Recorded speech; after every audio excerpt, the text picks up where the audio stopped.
नमस्कार, जय श्री कृष्ण। मैं जया गुप्ता। इस वीडियो में मैं धर्मराज जी की कहानी लेकर आई हूँ। धर्मराज जी की कहानी बैकुंठ चौदस को सुनाई जाती है। वैसे तो महीने में 2 बार चौदस आती है। अमावस्या से पहले आने वाली चौदस को जम चौदस कहा जाता है और पूर्णिमा से पहले आने वाली एक दिन पहले जो चौदस आती है उसको बैकुंठ चौदस कहा जाता है। और जो लोग जम चौदस और बैकुंठ चौदस का व्रत करते वो लोग इस कहानी को सुनते धर्मराज जी की। जम चौदस और बैकुंठ चौदस का व्रत करने के लिए सवेरे जल्दी उठकर स्नान आदि करके व्रत का संकल्प लेते हैं और पूरे दिन बिना नमक का फलाहार करके उपवास करते हैं। और शाम के समय जब दीपक का टाइम होता है तो जम चौदस के दिन तो तेल का दिया मंदिर में लगाया जाता है और बैकुंठ चौदस के दिन घी का दिया मंदिर में लगाया जाता है। इस तरह पूरे 12 महीने की 24वीं चौदस को ये व्रत किया जाता है। उसके बाद अगले वर्ष की चौदस पे उद्यापन किया जाता है। और जब आप जम चौदस के लिए जब उद्यापन करते हैं, यानी उद्यापन लास्ट में बैकुंठ चौदस के दिन होगा फाइनली, पर जम चौदस के दिन आप छतरी, कंबल, चप्पल और लालटेन और यमराज जी की लोहे की मूर्ति, ये सारी चीजें दान में देते हैंगे। और बैकुंठ चौदस के दिन जब आप लास्ट में उद्यापन करते तो उस दिन पंडित को खाना खिला के उनके दोई के कपड़े, जोड़ा जिमाते इसमें, तो जोड़ा जिमा के उनके दोई के कपड़े, फिर शैया दान, मिठाई उसमें, और गाय के सारे सामान, उसकी बाल्टी वगैरह, ये सारी चीज़ें, चांदी की सीढ़ी, चांदी का साथिया बना सको तो चांदी का साथिया, और चांदी का चांद और सोने का सूरज, यदि आप बना सको तो छोटे छोटे से बनाए जाते हैं। धर्मराज जी की सोने की मूर्ति, ये सारी चीजें गाय मंदिर में दी जाती है या ब्राह्मण को दी जाती है। और इस तरह से चौदस के व्रत का उद्यापन किया जाता है। जब इसका व्रत करते हैं तो हर रोज यानी जिस दिन भी चौदस होती हूँ उस दिन धर्मराज जी की कथा सुनी जाती है। तो वो कथा मैं आपको यहाँ पे बता रही हूँ। तो आइए देखें धर्मराज जी की कहानी, जिसे बैकुंठ चौदस की कथा के नाम से भी जाना जाता है। एक गांव में एक बुढ़िया रहती थी। वो बहुत ही नियम धर्म से रहती थी, सारे व्रत उसने किए थे और सारे नियम वगैरह पालती थी। अब एक दिन भगवान के घर से उसके बुलावा आ जाता है, यमदूत जी उसको लेने आ जाते, तो वो साथ में चल पड़ती है। अब जब यमदूत जी किसी भी आत्मा को धरती से लेके और जाते हैं तो रास्ते में बहुत सारी चीजें आती। तो सबसे पहले आती बैतरणी नदी। बैतरणी नदी ये माना जाता है कि बहुत ही ऊंडी नदी होती है और जिसमें ना खूब सारे जानवर रहते हैंगे, मगरमच्छ रहते बड़े बड़े, और बड़े बड़े कीड़े रहते हैं, जो भी आत्मा उसमें से जाती है यमदूत के साथ उसको वो काटते हैं। तो बहुत ही कष्टदायक होता है उसको पार करना। अब चलते चलते जैसे ही बैतरणी नदी आती है तो वो बेचारी बुढ़िया घबराती है। तो यमदूत जी बोलते कि माई, यदि तुमने कभी किसी गाय का दान किया हो तो गाय आ जाएगी, तो उसकी पूंछ पकड़ के तुम निकल जाना। तो जैसे ही वो ये बात बोलते बुढ़िया के मन में गाय का ध्यान आता है। वो जैसे ही गाय का ध्यान करती है तो गाय आ जाती है और बुढ़िया उस गाय की पूंछ पकड़ के बैतरणी नदी तैर के पार कर जाती है। तो फटाफट उसकी बैतरणी नदी पार हो जाती है। अब फिर आगे बढ़ती है तो यमदूत के साथ आगे बढ़ते ही काले काले कुत्ते आ जाते और खूब तेज तेज भौंकते और पीछे दौड़ते और काटते हैंगे। तो वो फिर घबराती बुढ़िया। तो यमदूत बोलते कभी कुत्तों को खाना खिलाया हो? तो कुत्ते को जैसे ही वो ये बात बोलते बुढ़िया के मन में कुत्तों का ध्यान आता है। वो रोज सवेरे कुत्ते को रोटी खिलाती थी। तो जैसे ही कुत्ते का ध्यान करती गी और कुत्ते वहां से रास्ते में से चल जाते हैंगे। वो फिर आगे बढ़ती, थोड़ी आगे बढ़ती है तो खूब सारे कौवे आ जाते हैं, आकाश में काव काव करते रहते हैं और वो आके उस बुढ़िया के सिर पे बैठते हैं और चोंच मार मार के जाते हैं। तो उसका सिर पोला हो जाता है यानी और खूब दुखने लगता है। तो यमदूत बोलते हैं कि कभी किसी ब्राह्मण की बेटी के सिर में तेल लगाया हो बच्चियों के? तो बुढ़िया को एकदम याद आ जाता है ये बात। तो कौवे फिर चोंच मारना बंद करके और कौवे उड़ के चले जाते हैं, सारा रास्ता साफ हो जाता है। अब आगे बढ़ते हैंगे तो खूब कांटे कांटे फैले होते हैं जंगल में और वो कांटे चुभते हैंगे। तो अब बुढ़िया चलती तो उसके पैर छिद जाते, कांटों से खून निकलने लगता। तो यमदूत बोलते कभी खड़ाऊ दान की हो? तो जैसे ही उसको खड़ाऊ का याद करती उसके पैरों में चप्पल आ जाती, खड़ाऊ यानी चप्पल, तो चप्पल आ जाती है। तो बुढ़िया आराम से चलती गी और वो रास्ता भी पार कर लेती है। ऐसे चलते चलते आगे आगे दूत और पीछे पीछे वो ब्राह्मणी बुढ़िया चलती जाती है और यमराज जी के दरबार में पहुंच जाते हैं वो लोग। तो अब बुढ़िया तो बहुत ही धार्मिक महिला थी, उसने खूब दान पुण्य कर रखे थे, तो उसको विश्वास था कि उसको तो बैकुंठ का रास्ता मिलेगा, बैकुंठ का वास मिलेगा।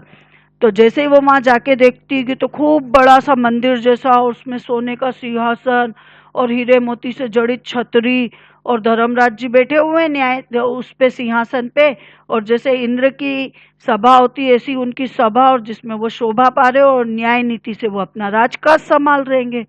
तो धर्मराज जी सबको उनके कामों के अनुसार दंड दे रहे, जितनी भी आत्माएं उस दिन आती है कि उनको सबको लेखे जो के पूछते और उनको दंड देते जाते, या उनको बैकुंठ में भेजना होता तो वैसे करते जाते। अब ब्राह्मणी भी वहां पहुंचती कि दूतों के पीछे पीछे वो नमस्कार करती कि धर्मराज जी को। तो धर्मराज जी बोलते ये कौन है? तो बोलती मेरे को तो बैकुंठ में जाना है।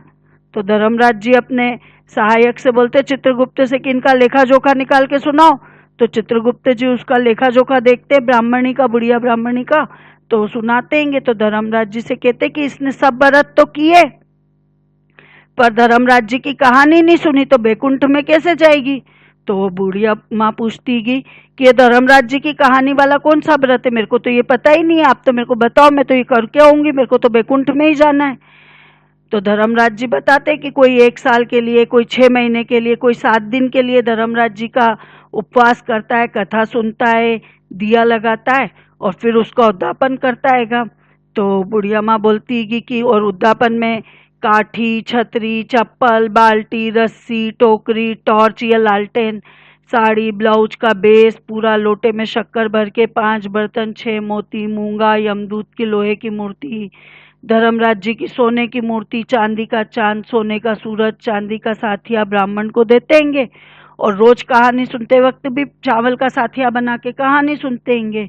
अब वो सारी बात सुनती तो बुढ़िया कहती है 1 साल तक तो कैसे? तो बोलती आप तो मेरे को एक काम करो, 7 दिन के लिए धरती पे भेज दो, मैं तो धर्मराज जी का व्रत करके कहानी सुन के और उद्यापन करके वापस आ जाऊंगी और मुझे तो बैकुंठ में ही जाना है। अब धर्मराज जी उसके पोती पानड़े देखते तो सोचतेंगे कि इसने सारे धर्म के काम कर रखे, बस केवल एक ही भूल की कि इसने धर्मराज जी की कहानी नहीं सुनी। तो वो उसको आज्ञा दे देते कि ठीक है चल जा भाई। तो अब बुढ़िया माँ जाने लगती तो कहती मेरे को तो जला दिया होगा, तो अब मैं जाऊंगी तो सब मेरे को भूत भूत समझेंगे, तो आप तो मेरे को कुछ निशानी दो। तो धर्मराज जी उसके हाथ में लोहे के चने दे देतेंगे। अब बुढ़िया वापस गांव में आ जाती। अब जैसे ही वो घर में जाने लगती तो गांव वाले और उसके घर वाले सब देखते तो उसको भूत नहीं समझतेंगे, तो सब दरवाजे खिड़की बंद कर देते। वो अपने घर में जाती तो बेटे बहू भी दरवाजे खिड़की बंद कर देतेंगे। तो बुढ़िया माँ उसको बताती कि मैं तो भूतनी नहीं हूँ, मैं तो हम लोग से वापस आई हूँ और मेरे को तो धर्मराज जी की आज्ञा से आई हूँ 7 दिन के लिए, और मेरे को तो धर्मराज जी का व्रत करना, उद्यापन करना, उसके बाद में तो बैकुंठ में मेरे को जगह मिलेगी तो मैं तो वहां चल जाऊंगी, तो मेरे को तो 7 दिन के लिए आने दो। तो बुढ़िया की बात सुन के उसके बेटे बहू दरवाजा खोलते और उसके लिए सारी पूजा की सामग्री इकट्ठा करतेंगे। अब बुढ़िया रोज सवेरे जल्दी उठ के और नहा धो के स्नान करके और मंदिर के दर्शन करके और धर्मराज जी की कहानी कहती, तो अब उसके कोई हुकारा भरने वाला नहीं रहता है। तो बुढ़िया क्या करे, तो वो अपनी पड़ोसन को बुला के आती, कहती कि रोज मैं कहानी सुनूंगी तो तुम मेरी कहानी में हुंकारे भरना। तो पड़ोसन बात मान जाती है। अब वो 7 दिन तक रोज पूजा करती, उपवास करती और उद्यापन के लिए सारे सामान मंगवाती है और सब उद्यापन वगैरह करती, रोज कहानी सुनती है। अब धर्मराज जी 7 दिन बाद बुढ़िया को लेने के लिए विमान भेजते स्वर्ग से। अब स्वर्ग का विमान देख के उसके बेटे बहू और सारे गांव वाले सब कहते कि हम भी स्वर्ग में जाएंगे। तो बुढ़िया कहती नहीं, तुम लोग कहाँ जा रहे हो, तुम कहाँ तैयार हो रहे हो, मैं तो केवल अकेली जाऊंगी और ज्यादा से ज्यादा पड़ोसन ने जिसने मेरे साथ कहानी सुनी थी उसको लेके जाऊंगी, वही जा सकती मेरे साथ। तो स्वर्ग में तुमने तो कहानी ही नहीं सुनी। तो सारे गांव वाले कहते कि नहीं, हमको भी स्वर्ग में जाना है, आप तो हमको यही कहानी सुना दो। तो बुढ़िया माँ उनको वही कहानी सुनाती है। कहानी सुनने के बाद सारे ग्रामवासी सब विमान में लटक जाते, कोई आगे और कोई पीछे और कोई नीचे पाए पकड़ के, और सब बैठ जाते और स्वर्ग को जाते हैं। अब धर्मराज जी देखते तो कहते मैंने तो केवल बुढ़िया माँ को लेने के लिए भेजा था विमान, सारे गांव को लेने के लिए थोड़ी ना भेजा था। तो बुढ़िया माँ कहती कि हे धर्मराज जी, मैंने जो भी पुण्य किया उसमें से आधा आप इन गांव वालों को दे दो, इस तरह इनके भी पुण्य बढ़ जाएंगे और आप इनको भी लेके चलो। तो इस तरह से धर्मराज जी सारे गांव वालों को स्वर्ग में जगह देते हैं। और इस तरह से बुढ़िया माँ, हे धर्मराज जी महाराज, जैसे उस बुढ़िया माँ ने के साथ सभी गांव वालों को आपने स्वर्ग में जगह दी, वैसे ही हमको भी देना, कथा सुनने और कहने, हुंकारा भरने वालों को भी और कहानी कहने वालों को भी स्वर्ग में जगह देना, कथा अधूरी हो तो पूरी कर जो, पूरी हो तो मान कर जो। बोलो धर्मराज जी महाराज की जय। आपको यदि मेरा ये वीडियो अच्छा लगा तो इसे लाइक और शेयर कीजिए। अभी तक यदि आपने मेरे चैनल को सब्सक्राइब नहीं किया है तो कृपया मेरे चैनल को सब्सक्राइब कीजिए, साथ ही साथ बेल आइकन को हिट कीजिए ताकि मेरे नए वीडियोस के नोटिफिकेशन आपको तुरंत प्राप्त हो। जय श्री कृष्ण। हिंदू धर्म, संस्कृति, तीज त्योहार, व्रत कथा, रीति रिवाज इत्यादि जानने के लिए मेरे साथ बने रहिए। कोरोना वायरस से बचाव के लिए घर में रहिए, सोशल डिस्टेंसिंग के नियमों का पालन कीजिए, क्योंकि जाने तो जहाने। धन्यवाद। जय श्री कृष्ण।